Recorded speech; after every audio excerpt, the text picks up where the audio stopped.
The idea of having a chronic illness can feel very daunting. It can feel very limited. And when you're first, confronted with the reality or idea of it, it can feel very scary.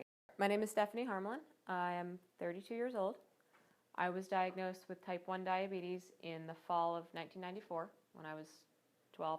My parents are, the ultimate troopers. As far as dealing with my own illness, they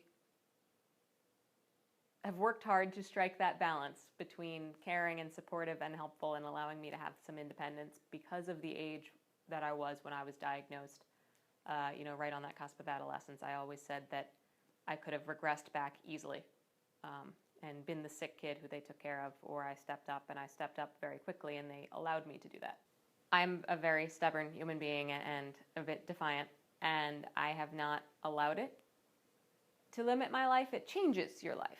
I have traveled the world much of the time on my own, and so when you're living out of a backpack, you're pretty limited in what you can carry, and half of my bag was medical supplies at all times.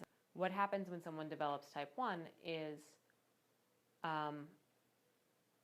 it's an autoimmune disease. So the immune system actually attacks the cells within the pancreas that produce insulin. Insulin is what your body utilizes to allow the sugar in the foods you eat to enter your cells to be used as energy, almost like pouring gas into the backseat of your car. You've got gas, but it's not getting into the systems that it needs, so you're running out of fuel even if you keep eating.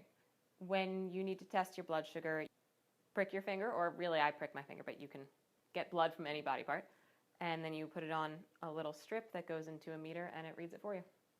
One of the reactions that bothers me the most, I don't mind if people are bothered by blood, I understand that.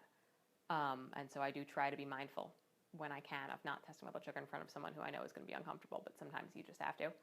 I strongly dislike when people say things like, I could never do that, I'm too afraid of needles.